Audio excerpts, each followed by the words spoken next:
కొలొస్సైలకు రాసినటువంటి పత్రిక 2వ అధ్యాయము 8వ వచనం. ఆయనను అనుసరింపక మనుష్యుల పారంపర్యాచారమును అనగా ఈ లోక సంబంధమైన మూల పాఠములను అనుసరించి మోసకరమైన నిరర్థక తత్వజ్ఞానము చేత మిమ్మును చెరపట్టుకొని పోవాడెవడైనా ఉండునేమో అని జాగ్రత్తగా ఉండుడి. చిన్న ప్రార్థన చేసుకుందాం. పరిశుద్ధుడా మా తండ్రి, చదువుబడిన వాక్యం ద్వారా మీరు మాతో మాట్లాడండి. మీ స్వరాన్ని మాకు వినిపింప చేయమని యేసు నామమందు ప్రార్థించి వేడుకుంటున్నాం తండ్రి, ఆమేన్. క్రీస్తును మనము అనుసరించడం మొదలుపెట్టిన తరువాత అంతిమంగా సంఘం లేక సంఘంలో రెండు వర్గాలు దేవుని రాకడ సమీపించే సమయానికి ఉండడానికి అవకాశం ఉంది. అదే మనము ప్రకటన గ్రంథము 17వ అధ్యాయము 1 నుండి 5 వచనం. ఇక్కడ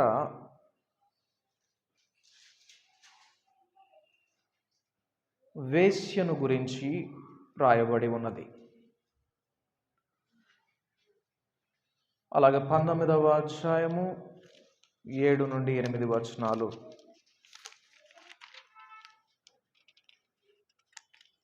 19వ అధ్యాయము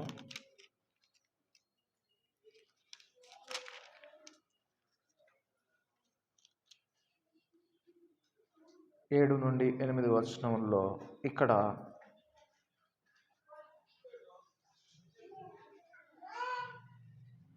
వధువు ఉన్నట్లుగా చూస్తాం.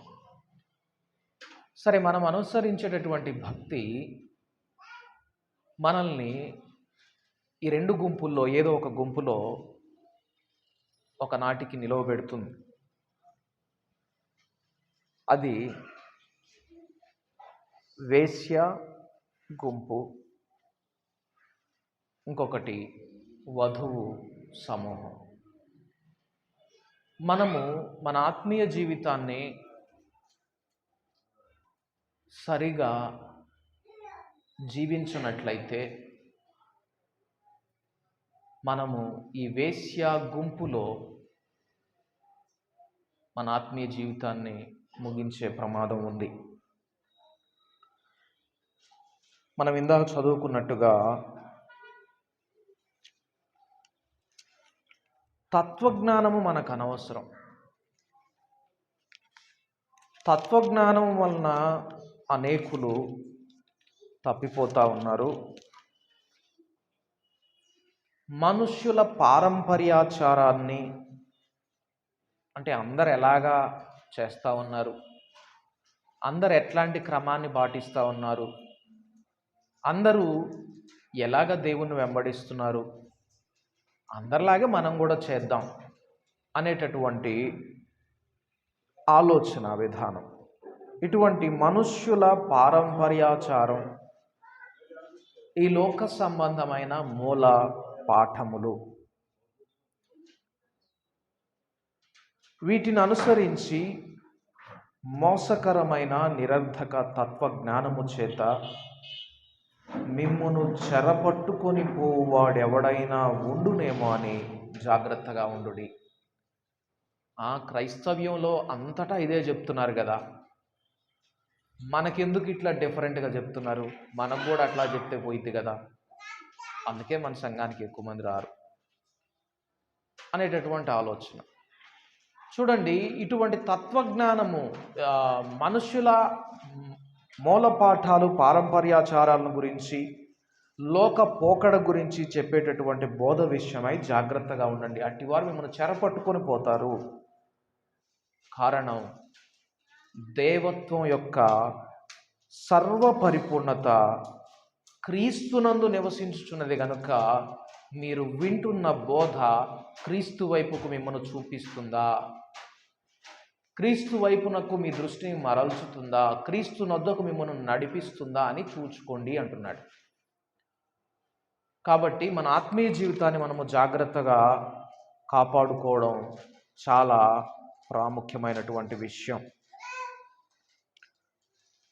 క్రైస్తవ్యంలోనే ఆదిమ కాలంలోనే 2 మత శాఖలు వచ్చేసాయి. మానవ జాతి యొక్క ఆరంభంలోనే అక్కడ మనం చూస్తాము కయీను, హేబెలు. కయీను, హేబెలు ఇద్దరు దేవుణ్ణి ఆరాధిస్తున్నటువంటి వారు. ఇద్దరు దేవునికి అర్పణ ఇవ్వడానికి మొట్టమొదటగా మానవ జాతి యొక్క చరిత్రలో దేవునికి ఒక అర్పణ తీసుకొని రావాలి అని భావించినటువంటి వారు కయీను, హేబెలు. ఇద్దరు అర్పణ తీసుకొని వచ్చారు. కానీ అక్కడే 2 రకాల శాఖలుగా, 2 మతపరమైనటువంటి శాఖలుగా మానవ జాతి విడిపోయింది. ఒకసారి మనం చూద్దాం ఆదికాండము 4వ అధ్యాయము. ఆదికాండము 4వ అధ్యాయము.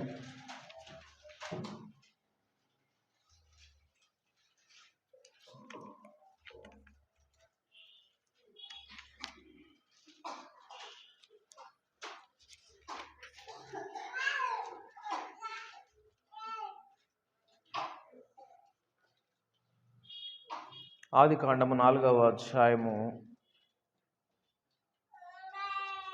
ఇక్కడ 3వ వచనం నుండి 8వ వచనం వరకు వారు తెచ్చినటువంటి అర్పణల విషయం గురించి వ్రాయబడి ఉంటుంది. ఈరోజు మనము కయీను అనుసరించినటువంటి మార్గంలో మనం ఉంటున్నామా, దేవుని వెంబడిస్తున్నామా? హేబెలు అనుసరించినటువంటి మార్గంలో మనం దేవుని వెంబడిస్తున్నామా అనేది ధ్యానం చేద్దాం. ఇక్కడ కయీను, హేబెలు ఇద్దరూ అర్పణలు తీసుకొచ్చారు. కయీను, హేబెలు ఇద్దరు దేవుణ్ణి వెంబడిస్తున్నటువంటి వారు. అలాగే సంఘంలో మనము కూడా దేవుని వెంబడిస్తున్నాం, దేవుని వాక్యాన్ని వింటున్నాం. అయితే ఏ గుంపులో ఉన్నామో మనం ఒకసారి చెక్ చేసుకోకపోతే మనం ఇందాక చూసినట్లుగా చివరికి వేశ్య గుంపు, వధువు సమూహం, ఈ 2 గుంపుల్లో మనము వేశ్య గుంపులో తేలిపోయేటటువంటి ప్రమాదం ఉంది. కాబట్టి ఒకసారి చూద్దాం మనం హేబెలు, కయీను. కయీనుకి హేబెలుకి మధ్య ఉన్నటువంటి తేడా ఏంటి? నేను చాలా కొద్ది సమయమే మాట్లాడతాను. చూడండి, హెబ్రీయులకు రాసిన పత్రిక 11వ అధ్యాయము 14వ వచనంలో హేబెలు యొక్క అర్పణను గురించి వ్రాయబడి ఉంది. హెబ్రీయులకు రాసిన పత్రిక 11వ అధ్యాయము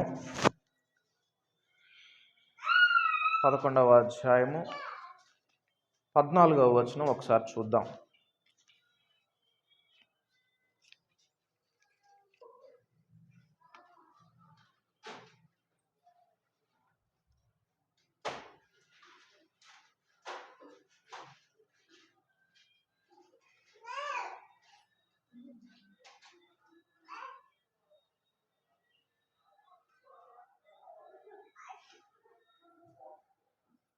వీరు విశ్వాసము ద్వారా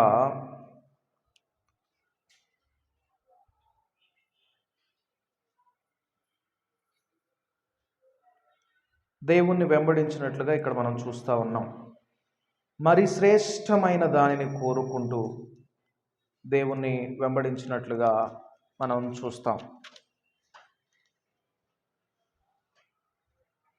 4వ వచనంలో విశ్వాసమును బట్టి హేబెలు కయీను కంటే శ్రేష్టమైన బలి దేవునికి అర్పించెను.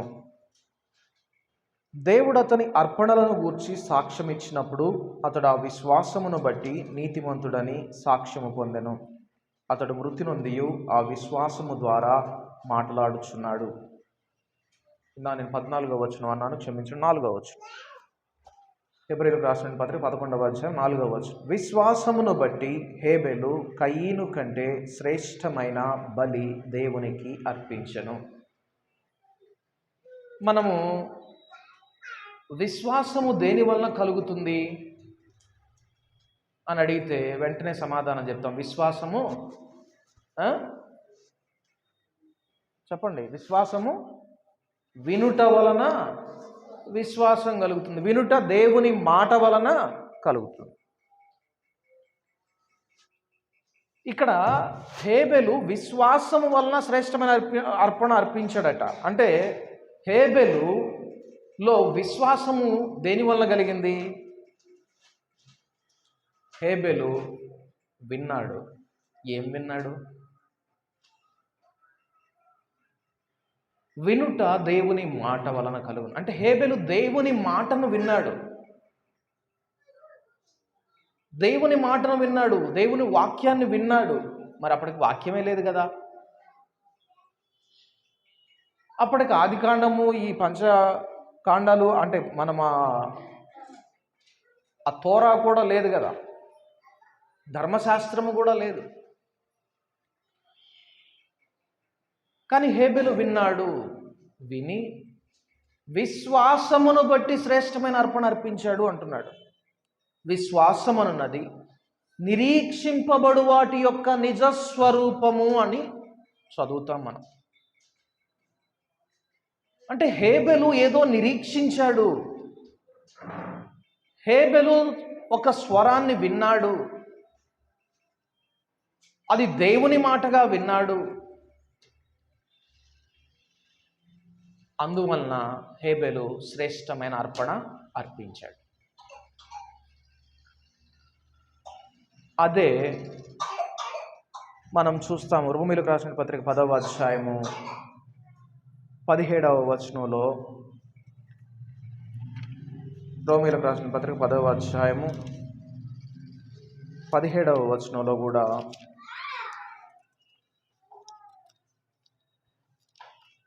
ఉంటుంది. ఒక మాట చదువుదాం.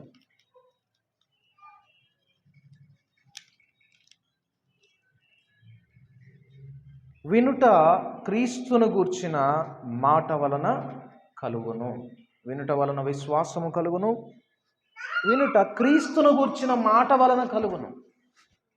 అంటే హేబెలు విన్నది క్రీస్తును గూర్చినటువంటి మాట విన్నాడట. ఎట్లా సాధ్యం ఇది? మొట్టమొదటగా దేవునికి అర్పణ తీసుకొని రావడానికి వచ్చారు. ఇంకొక తేడా కయీను అయితే కయీను చేసింది రిజెక్టెడ్ డివైన్ రెవల్యూషన్. దేవుని యొక్క దివ్యమైనటువంటి ప్రత్యక్షతను కయీను తిరస్కరించాడు. కయీను ఆ ప్రత్యక్షతను తిరస్కరించినట్లుగా మనం చూస్తా ఉన్నాం. హేబెలు మాత్రం అట్లా కాదు. హేబెలు రాబోచున్నటువంటి క్రీస్తు యొక్క స్వరూపమును నిరీక్షించి విశ్వాసమును బట్టి అర్పించాడట అర్పణ. ఆయన ఎలాగైతే బలి అర్పణ చేయబోతున్నాడో అది ముందుగానే గ్రహించగలిగినాడట హేబెలు. ఎలాగ సాధ్యం ఇది? చూడండి, ఆయన మనలో మనస్సాక్షి అనేది ఒకటి ఉంచాడు. మనము స్వతహాగా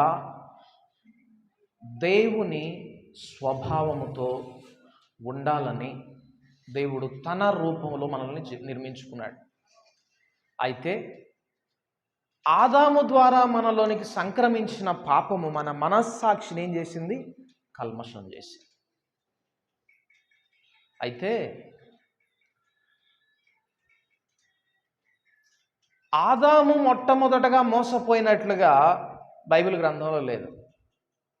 ఎవరు మోసపోయినట్లుగా ఉంది అంటే హవ్వ మోసపోయింది. సర్పము తన కుయుక్తి చేత హవ్వను మోసపరచినట్లు మిమ్మును మోసపరచకుండా జాగ్రత్త పడండి అంటాడు.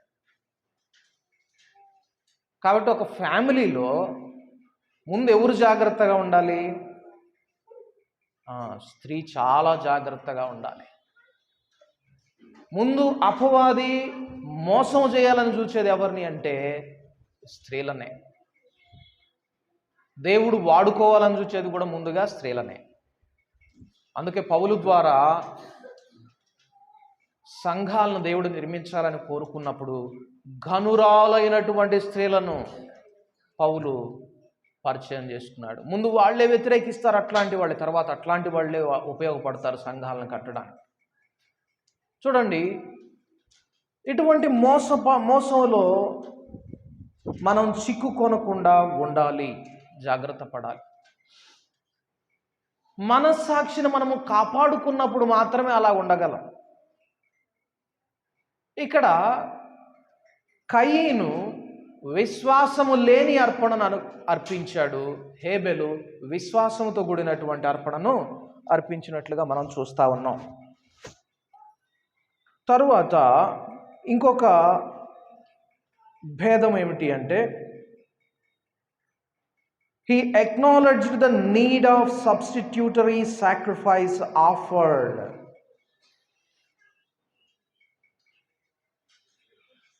ఒక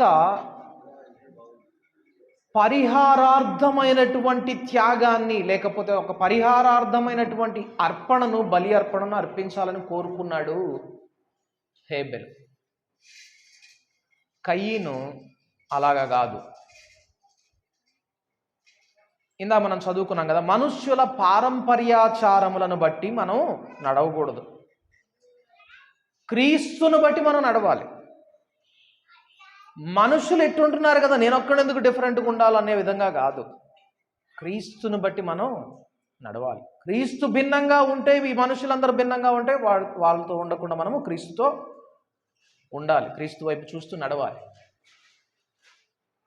హేబెలు కూడా అర్పణ తెచ్చాడు కాబట్టి నేను కూడా అర్పణ తీసుకొద్దామని చెప్పి తెచ్చాడు కయీను. మనం అక్కడ చూస్తాం, దేవుడు హేబెలును అతని అర్పణను లక్ష్య పెట్టను, కయీను అతని అర్పణను లక్ష్య పెట్టలేదు అని ఉంటుంది. ముందు ఎవరి అర్పణను లక్ష్య పెట్టినట్లుగా చూస్తూ ఉన్నాం, హేబెలు యొక్క అర్పణను దేవుడు లక్ష్య పెట్టినట్లుగా చూస్తూ ఉన్నాం. కయీను చూస్తూ ఉన్నాడు, హేబెలు అర్పణను దేవుడు లక్ష్య పెట్టాడట.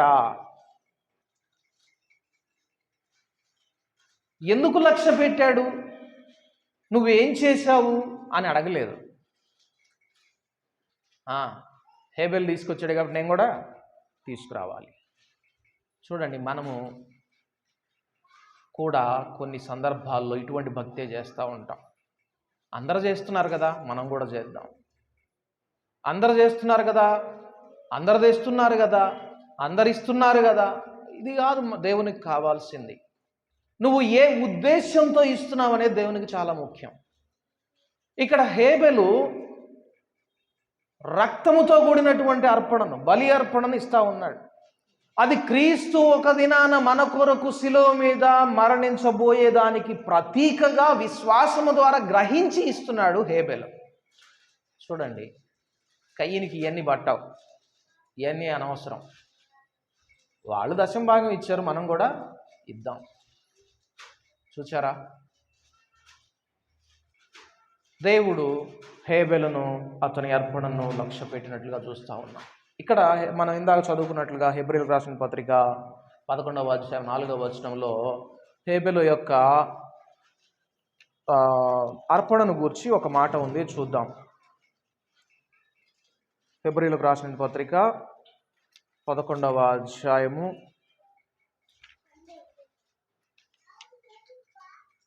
4వ వచనం.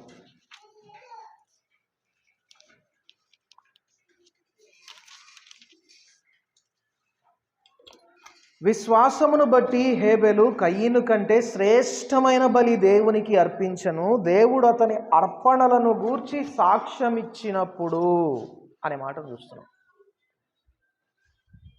అసలు హేబెలు యొక్క అర్పణ ఎట్లా అంగీకరించబడింది? ఎప్పుడైనా మీరు ఆ విషయమై ఆలోచించారా?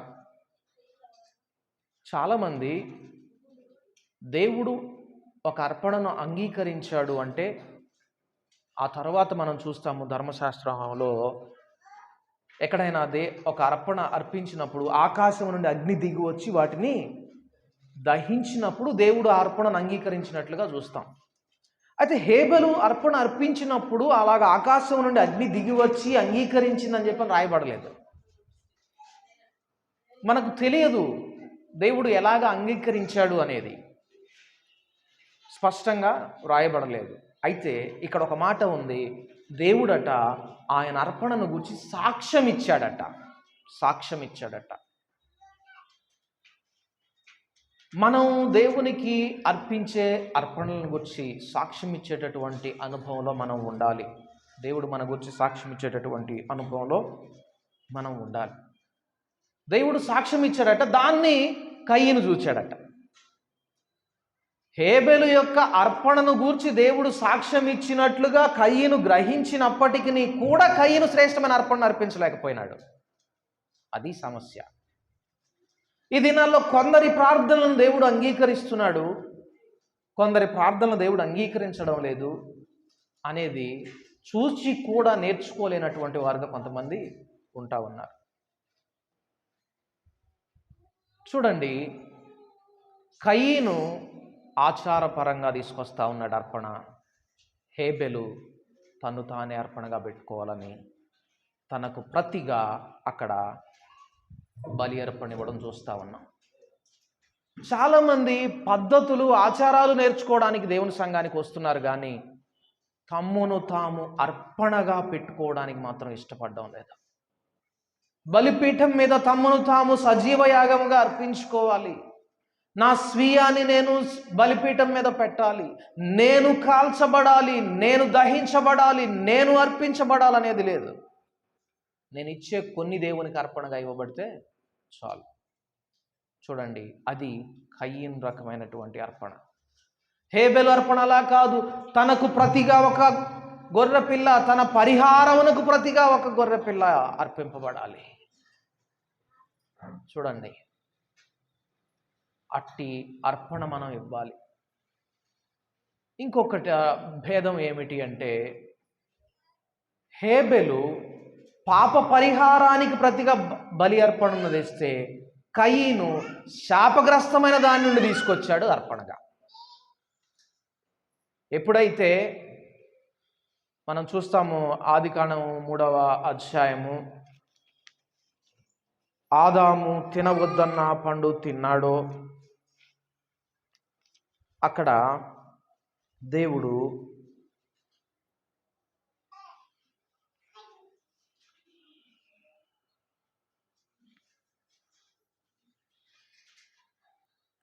చూడండి 17వ వచనం, 3వ అధ్యాయం 17వ వచనం, ఆదికాండం 3వ అధ్యాయం 17వ వచనం. ఆయన ఆదాముతో, నీవు నీ భార్య మాట విని తినవద్దని నేను నీకు ఆజ్ఞాపించిన వృక్ష ఫలములు తింటివి గనుక నీ నిమిత్తము నేల శపింపబడి ఉన్నది. ఏం శపింపబడింది? ఆదాము ఆజ్ఞ అతిక్రమించడం వలన శాపానికి గురైంది ఎవరు? మానవ జాత. మానవాళి శపింపబడలేదు ఆదాము చేసిన పాపాన్ని బట్టి. ఎవరు శపింపబడ్డారు? నేల శపింపబడింది. ఆ శపితమైనటువంటి నేల నుండి వచ్చిన పంటను తీసుకొచ్చాడు అర్పణగా కయీను. శాపగ్రస్తమైన దానిలో నుండి తీసుకొని వచ్చాడు. చూడండి, ఎప్పుడైతే మనము మన పరిహారము నిమిత్తము దేవునికి అర్పణగా మనము అర్పించబడాలి, క్రీస్తు మన పరిహారము నిమిత్తము అర్పించబడ్డాడు గనుక మనము కూడా ఆయన అనుసరించాలి అని మనల్ని మనము బలిపీఠం మీద అర్పించుకోకుండా కయీను వంటి అర్పణలు మనం తీసుకొచ్చే వారిగా, ఆచార సంబంధమైనటువంటి అర్పణలు తీసుకొచ్చే వారిగా కనుక మనం ఉంటే మన అర్పణ ఎటువంటిది అయిపోతుందంటే శాపగ్రస్తమైనటువంటి అర్పణ అయిపోద్ది, శపితమైనటువంటి అర్పణ అయిపోద్ది. అందుకే నువ్వు నీ హృదయం మారకుండా, నీ హృదయము శిలువ మీద పెట్టబడకుండా, బలిపీఠం మీద నీవు అర్పించుకొనకుండా, సజీవమైనటువంటి యజ్ఞము గావించకుండా దేవుని దగ్గరికి నువ్వు అర్పణ తీసుకొని వస్తుంది. ఎటువంటి అర్పణ అయిపోద్ది? ఎటువంటి అర్పణ అయిపోద్ది? శపితమైనటువంటి అర్పణ. చూడండి, శాపగ్రస్తమైన దానిలో నుంచి అర్పణ తీసుకొచ్చాడు కయీను. హేబెలు అలా కాదు, శాపము పోగొట్టబడడానికి అర్పణ తీసుకొచ్చాడు. అంతేకాదు, తాను ఆ విధంగా మరణించాల్సినటువంటి వాడు అని. చూడండి, ఆ తర్వాత విశ్వాసము ద్వారా అతడు ఇంకను మాటలాడుచున్నాడు. తను చనిపోవాలి కానీ నా దేవుడు నన్ను బ్రతికించాడు గనుక అని అర్పించాడు. తన ప్రాణమునకు ప్రతిగా అర్పింపబడుతున్నటువంటి గొర్రెపిల్లను చూచాడు హేబెలు. కయీన్ అలాగా కాదు. తను అర్పించబడడానికి కయీనుకి ఇష్టం లేదు. తను బలిపీఠం మీద పెట్టబడడానికి కయీనుకి ఇష్టం లేదు. తన అహం చనిపోవడానికి కయీనుకి ఇష్టం లేదు. తన స్వీయము చనిపోవడానికి కయీనుకి ఇష్టం లేదు. ఫలితంగా దేవుడు దాన్ని ఎటువంటి అర్పణగా చూశాడు? శపితమైనటువంటి అర్పణగా చూశాడు. అదే మనం మలాకీ గ్రంథంలో చూస్తాం. మీరు శాపగ్రస్తమైన వాటిలో నుంచి నాకు దశంభాగాలు తీసుకొని వస్తా ఉన్నారు, కుంటి వాటిని, జబ్బుబడిన వాటిని నాకు అర్పణగా తీసుకొస్తా ఉన్నారు అంటాడు. చూడండి, మనము పూర్తిగా విరుగుగొట్టబడకుండా, నలుగగొట్టబడకుండా, దేవునికి సంపూర్ణంగా సమర్పించుకోకుండా నేను కూడా దేవుని కొరకు పరిచర్య చేస్తాను, లేదా నేను కూడా దేవుని కొరకు ఒక పని చేస్తాను, నేను కూడా దేవునికి ఒక అర్పణ తీసుకొస్తాను అని కనుక అనుకుంటే అది చూడండి, అది శపితమైనటువంటి అర్పణగా మారిపోతుంది. అందుకే మొదట మనము బలిపీఠం మీద పెట్టబడాలి. మిమ్మును మీరు సజీవ యాగముగా అర్పించుకోనండి, సజీవ యాగముగా అర్పించుకోనండి. అందుకే పౌలు భక్తుడు అంటాడు, పవిత్రురాలైనటువంటి కన్యకునుగా ఒక్కడే పురుషునికి మిమ్మును ప్రధానము చేయవలెనని నేను ఇచ్చయించి తిని గాని సర్పము తన కుయుక్తి చేత హవ్వను మోసపుచ్చినట్లు. కొరింథీయులకు రాసిన 2వ పత్రిక 11వ అధ్యాయము 2వ వచనంలో ఆ మాట ఒకసారి చదువుకుందాం. కొరింథీయులకు రాసినటువంటి 2వ పత్రిక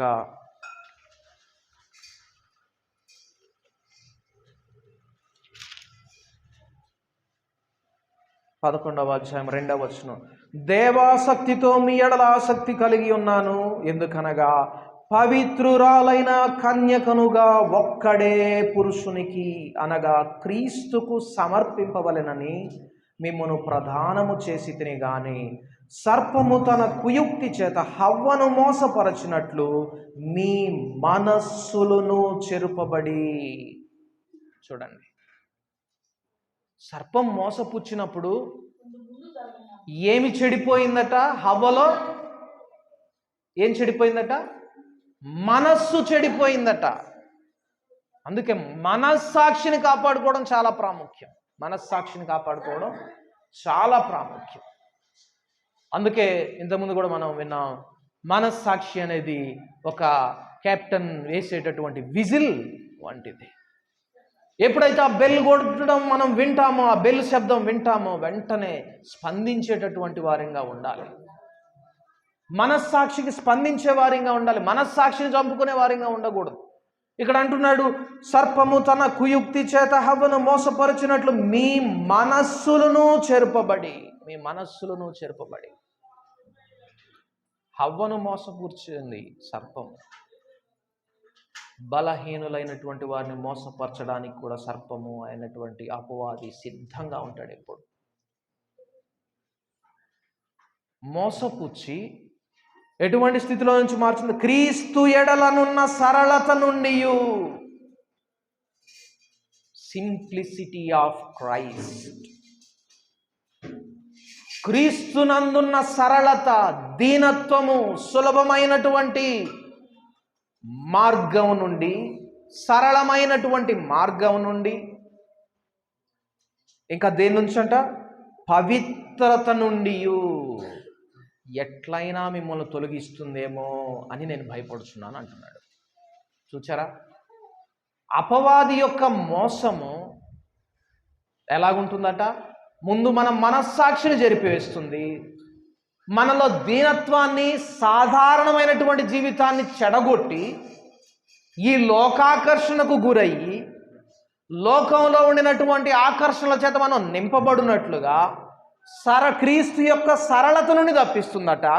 ఇంకొకటి పవిత్రత నుండి కూడా తప్పిస్తుందట. అసలు ఉద్దేశం ఏంటి? పవిత్రురాలైనటువంటి కన్యకలుగా ఉంచాలని దేవుని యొక్క సంకల్పం. మనమందరము కూడా పవిత్రురాలైనటువంటి కన్యకగా వధువు సంఘంగా ఇక్కడ కూడుకున్నాం. అంటే మనం ఆల్రెడీ ఎంగేజ్మెంట్ అయిపోయింది, దేవునికి మనము ప్రదానము చేయబడ్డాం. ఇప్పుడు ప్రదానము చేయబడినటువంటి ఒక స్త్రీ తనకు కాబోయే వరుని కొరకు ఎదురు చూడకుండా, ఎక్కడో దూరదేశాన్ని ఉన్నాడు కదా, ఇప్పుడు నా ఇష్టం ప్రకారం నేను ఉంటాను, నేను ఎవరో ఒక పురుషునితో నేను కొంచెం కులుకుతాను, నా ఇష్టానికి నేను నడుస్తాను అని అనుకుంటే ఆ కన్యకను ఏమంటాం? ఇక వేశ్య అంటాం. ఇప్పుడు సంఘములో కూడా క్రీస్తు వధువు, బబులోను వేశ్య అనే రెండు గుంపులు ఉంటాయి. క్రీస్తు కొరకు ఎదురు చూస్తూ ఉంటుంది ఈ కన్యక, తను పవిత్రపరుచుకుంటూ ఉంటుంది, తన మనస్సాక్షిని కాపాడుకుంటూ ఉంటుంది, క్రీస్తు యేసు యొక్క సరళతలో నడుస్తూ ఉంటుంది. క్రీస్తుకు అంటు కట్టబడినటువంటి ఎంగేజ్మెంట్ అయినటువంటి కన్యక క్రీస్తు యేసు యొక్క సరళతలో నుండి తొలగిపోతుంది, తన ఇష్టానికి అనుకూలంగా నడుచుకుంటుంది, ఈ లోక మర్యాదలను అనుసరించి నడుస్తుంది, మూలపాఠాల వైపు ఏదో లేక పారంపర్యాచారాల వైపు నడుస్తుంది. బబులోను వేశ్య తాను అపవిత్రపరుచుకుంటుంది. ఈ వధువేమో తాను ఎప్పటికప్పుడు బలిపీఠం మీద పెట్టుకుంటూ తాను పవిత్రపరుచుకుంటుంది. ఈ వేశ్య ఏమో ఎప్పటికప్పుడు దేవుని మార్గం నుండి తొలగిపోతూ తాను అపవిత్రపరుచుకుంటూ ఉంటుంది. ఇంకొక భేదం ఏమిటి అంటే, ఫలితంగా ఈ అర్పణ ఫలితంగా హేబెలు దేవుని కొరకు హతసాక్షి అయ్యాడు. ఏ కారణం చేత హేబెలు హతసాక్షి అయ్యాడు? ఇక్కడ హేబెలు అసలు అర్పణ చేయకపోతే, అసలు దేవునికి హేబెలు అర్పణ తీసుకొని రాలేదనుకోండి, హేబెలుకి ఏమయ్యేది కాదు.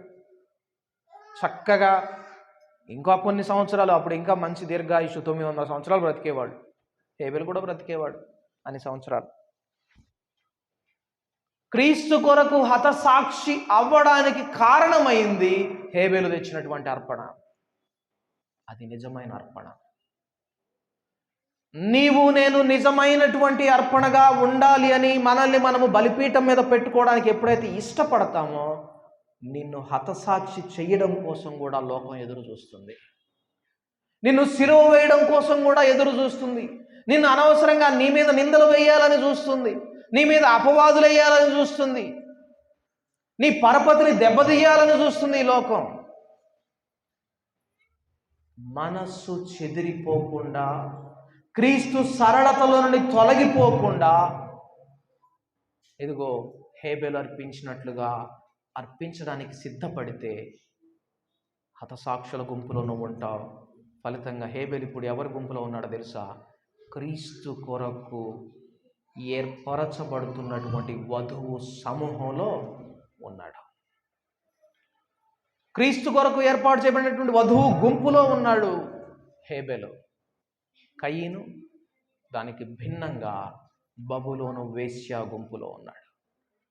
మనం ఇందాక చదువుకున్నటువంటి ఆ లేఖన భావాలు చూస్తే, ఆ బబులోను వేశ్యకు దేవుడు భయంకరమైనటువంటి తీర్పును ఏర్పాటు చేసి ఉన్నాడు. ఈ భూనివాసులను దాని మద్యముతో మత్తుగా ఉంచినటువంటి ఈ మహాబబులోను వేశ్యను దేవుడు కూల్చివేశాడు. ఇప్పుడు రాజ్యము బలము దేవుని వాయను. చూడండి, దేవుని తీర్పు అట్టి వారి కొరకు ఎదురు చూస్తుంది. ఇద్దరు దేవుని సంఘంలో ఉన్నటువంటి వారే, ఇద్దరు దేవుని వెంబడిస్తున్నటువంటి వారే, కానీ ఒకరైతే తమ్మును తాము అర్పణగా అర్పించుకోవడానికి ఇష్టపడ్డారు, ఇంకొకరైతే మేము అర్పించం కానీ కొన్ని ఆచారాలు పాటిస్తాం. ఏంటవి? ప్రార్థనకి వెళ్తాం, వాక్యం వింటాం, దశమ భాగం ఇస్తాం, మా ఇంట్లో ప్రార్థన కూడా పెట్టుకుంటాం, అందరు సువార్త చెప్తుంటే మేము కూడా వాళ్ళతో పాటు వెళ్ళి సువార్త చెప్తాం, కానీ మమ్మల్ని మేము మాత్రం బలిపీఠం మీద పెట్టుకోం. ఇది నాన్న దేవుడు మనల్ని సూటిగా ఒక ప్రశ్న వేస్తున్నాడు. నిన్ను నువ్వు బలిపీఠం మీద పెట్టుకోవడానికి నువ్వు ఇష్టపడుతున్నావా? ఇష్టపడితే నిన్ను నువ్వు ఉపేక్షించుకో, నీ సిలువనెత్తుకో. బలిపీఠం మీద నిన్ను నువ్వు అర్పించుకుంటే నా వధువు సంఘంగా నిన్ను నేను చేర్చుకుంటాను. అయ్యా ఇవన్నీ మాకు వద్దులే, కానీ మా స్వీయం మాకు చాలా ముఖ్యం, నా పరువు నాకు చాలా ముఖ్యం, నా అహం నాకు చాలా ముఖ్యం, నా గర్వం నాకు చాలా ముఖ్యం. ఇవన్నీ కాదు, కానీ నువ్వు దశమ భాగం ఏమంటే ఇస్తాను, ప్రార్థనకు రమ్మంటే వస్తాను, పాటలు పాడమంటే పాడతాను, వాక్యం వినమంటే వింటాను, కానీ నా స్వీయాన్ని మాత్రం నేను బలిపీఠం మీద పెట్టను, అన్ని ఆచారాలు పాటిస్తానయ్యా అన్నావా, బాబులోను వేశ్య గుంపులోను చేరిపోయిన వాడవుతావు. బాబులోను వేశ్య గుంపులో చేరిపోయిన వ్యక్తి అయిపోతావు. అటివారికి భయంకరమైనటువంటి తీర్పు ఎదురు చూస్తూ ఉంది. మరి సంఘం ఎటువంటి సంఘంగా ఉండాలి? పవిత్రురాలైనటువంటి కన్యకగా, ఒక్కడే పురుషునికి క్రీస్తుకు మాత్రమే ప్రదానము చేయబడినటువంటి వారిగా. అదే మనం చూసాం ఇందాక కొలొస్సీలకు రాసిన పత్రికలో, ఆయన వైపు చూస్తూ క్రీస్తు యేసు యొక్క సంపూర్ణతలో నుండి మిమ్మల్ని తొలగించకుండా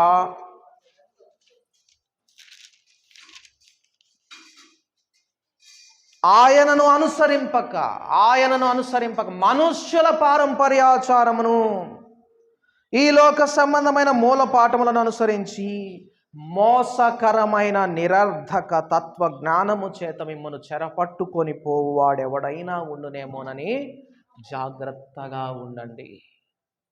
ఇప్పుడు ఎటువంటి బోధ నుండి మనం జాగ్రత్తగా ఉండాలి? మనం మనుష్యుల పారంపర్యాచారాలు నేర్పించే వాటి వైపు చూడకూడదు. మనుషులు నేర్పించే కట్టడలను నేర్చుకునే వారిగా ఉండకూడదు. ఎటు చూడాలి? క్రీస్తు వైపు చూడాలి. ఆ సందర్భంలో క్రీస్తు ఎలాగా ప్రవర్తించేవాడు? ఇల్లు కట్టేటప్పుడు కొంతమంది మనుషులందరూ ఏం చేస్తున్నారో, ఏ మూలనైతే కిచెన్ పెడితే బాగుంటుంది, ఏ మూలన బెడ్రూమ్ పెడితే బాగుంటుంది, ఏ మూలన బాత్రూమ్ పెడితే బాగుంటుంది అని మనుష్యులు ఏం చేస్తున్నారో చూస్తారు తప్ప, అయ్యా యెహోవా ఇల్లు కట్టని ఎడల దాని కట్టువాని ప్రయాస వ్యర్థమే. నువ్వు కట్టాలి ప్రభువా, నువ్వు నాకు చెప్పు నేను ఎట్లా కట్టుకోవాలో. నోవహుకు చెప్పావు కదా ఓడ కట్టుకోవడానికి కొలతలతో సహా. క్రీస్తును అనుసరించే వారిగా ఉండరు. ఎంతమంది ఈ దినాన అట్లాగా మనుష్యుల పద్ధతుల వైపు చూస్తూ ఉన్నారు. క్రీస్తును అనుసరించాలి మనం. ఆయనను అనుసరించండి. ఆయనను అనుసరిస్తే మీలో దేవత్వం యొక్క సర్వ పరిపూర్ణత అయినటువంటి క్రీస్తు నివసిస్తాడు. అప్పుడు మనం వధువు గుంపులో ఉంటాం. చూడండి, ఒక దినానికి 2 గుంపులు సిద్ధమవుతాయి. వధువు, వేశ్య. ఈ వధువు అనేక నిందలను భరించి, అవమానాలను భరించి, సహించి, సిలువను సహించి, క్రీస్తు యేసు యొక్క సరళతలో నిలిచి క్రీస్తుకు ప్రధానత్వము చేయబడినటువంటి కన్యకగా కనబడుతుంది. ఈ వేశ్య క్రీస్తును విడిచి తన స్వప్రయోజనాన్ని కోరుకుంటూ, తన ఆహాన్ని కాపాడుకుంటూ, ఈ లోక ఆకర్షణల చేత నింపుకుంటూ, పవిత్రతను విడిచిపెట్టి మనస్సాక్షిని చెరుపుకొని కల్మషంతో నింపుకొని క్రీస్తు యేసు యొక్క తీర్పు కోసం సిద్ధపడుతుంది. మనము మన జీవితాలను హేబెలు వలె అర్పించాలని గనక నిర్ణయించుకోకపోతే, నేను కూడా అర్పిస్తాను ప్రభువా, కయ్యను అర్పణలాగా కాదు, నన్ను నేను బలిపీఠం మీద పెట్టుకుంటాను, ఇక ఇక మీద నా స్వప్రయోజనాన్ని నేను కోరుకోను. నా మనస్సాక్షిని కాపాడుకుంటాను. పవిత్రతతో నేను ఉంటానయ్యా. క్రీస్తు యేసు యొక్క సరళత నాకు కావాలి. ఆ సాధారణ జీవితం కావాలి. ఆ సింప్లిసిటీ నాకు కావాలి. సామాన్యునిగా నేను ఈ భూమి మీద ఉండాలి. నా ప్రభు అలాగే ఈ భూమిలో దీనునిగా జీవించాడు అని ఎందరైతే తీర్మానం చేసుకొని దేవుని వైపు తిరిగి మొర్ర పెడతారో అట్టి వారిని ఆయన వధువు సంఘంలో చేర్చుకోవడానికి సిద్ధంగా ఉన్నాడు. ఇప్పటికీ ఆయన ఎదురు చూస్తూ ఉన్నాడు. నేను మీ కొరకు విందు ఏర్పాటు చేసి ఉన్నాను. ఇంకా భోజనం ఉంది. విందుశాల చాలా పెద్దది. విడిది గృహం చాలా ఉంది. ఖాళీగా ఉంది. నువ్వు వస్తావా? దేవుడు అడుగుతున్నాడు. సిద్ధపడేవారు, సిద్ధపడాలని కోరుకునేవారు ఆయన వైపు తిరిగి మొరపెట్టాలి. ప్రార్థన చేసుకుందాం. పరిశుద్ధుడా తండ్రి, మా దేవా, ప్రతి ఒక్కరూ ఇక్కడ నీ కొరకు ఏదో ఒక అర్పణ ఇవ్వాలని వచ్చిన వారమే ప్రభువా. అయితే ఎంతమంది వీరిలో హేబెలు వంటి అర్పణను అర్పించడానికి సిద్ధంగా ఉన్నారు?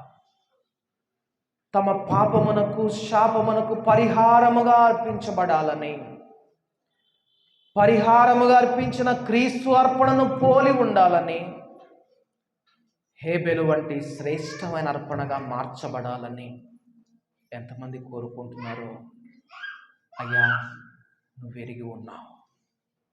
నువ్వు మా అందరి హృదయాలను ఎరిగి ఉన్న దేవుడవు. మా అందరి హృదయపు లోతుల్లోకి చూస్తున్నటువంటి దేవుడవు. కానీ కొందరైతే కయ్యనులాగా పైకి ఇదిగో శ్రేష్టమైన అర్పణ అర్పిస్తున్నట్లుగా కనబడాలని మనుష్యుల ఆచారాల ప్రకారం, పారంపర్యాచారం ప్రకారం అయ్యా అంతా కరెక్ట్గానే ఉంది, కానీ స్వీయం సిలువ వేయబడ్డం లేదు, అహం సిలువ వేయబడ్డం లేదు. సర్పము యొక్క మోసానికి గురవుతున్నటువంటి బలహీనులుగా మిగిలిపోతా ఉన్నారయ్యా. అటు వారిని మీరు విడిపించండి తండ్రి. నీవు మాత్రమే మా కట్ల నుండి, మా బంధకాల నుండి విడిపించేవాడు, మా బలహీనతల నుండి మమ్మల్ని విడిపించేవాడు, మా హృదయాలను నీ వైపు త్రిప్పేవాడవు ప్రభువా. తండ్రి కనికరించండి. ప్రార్థనలో కొనసాగుదాం. మనము బల్లలో సమీపిస్తూ ఉండగా కొద్ది నిమిషాలు క్రీస్తు వైపు తిరిగి మొర్ర పెడదాం. తండ్రి, మేము అనుసరిస్తున్నటువంటి భక్తి జీవితం మమ్మను క్రీస్తు యేసు యొక్క వధువు సంఘంలోనికి చేర్చినట్లుగా తండ్రి, మా మార్గములను మీరు సరళము చేయండి. నీ త్రోవల్లో మమ్మలను మీరు నడిపించండి ప్రభువా. సర్పము కుయుక్తి చేత హవ్వను మోసపరచినట్లుగా మమ్మను మోసపరచకుండా మా స్వీయము సిలువ వేయబడినట్లుగా ప్రభువా, బలిపీఠం మీద మమ్మల్ని మేము పెట్టుకునేవారింగా మమ్మల్ని మీరు సిద్ధపరచండి. విశ్వాసము ద్వారా రాబోచున్న క్రీస్తు యేసు యొక్క మహిమను చూచేవారిగా చేయండి ప్రభువా. ఈ లోకంలో ఉండే నిందలు, అవమానాలు, అపవాదులు ప్రభువా, హేళన అంతా కొద్ది కాలమే. మా నిరీక్షణ ఇదిగో సర్వ మహిమతో రానయ్యున్న క్రీస్తు యేసు యొక్క రాకడ. తండ్రి, అట్టి నిరీక్షణ కలిగిన వారమై విశ్వాసము ద్వారా శ్రేష్టమైన అర్పణ అర్పించే వారిగా చేయండి ప్రభువా.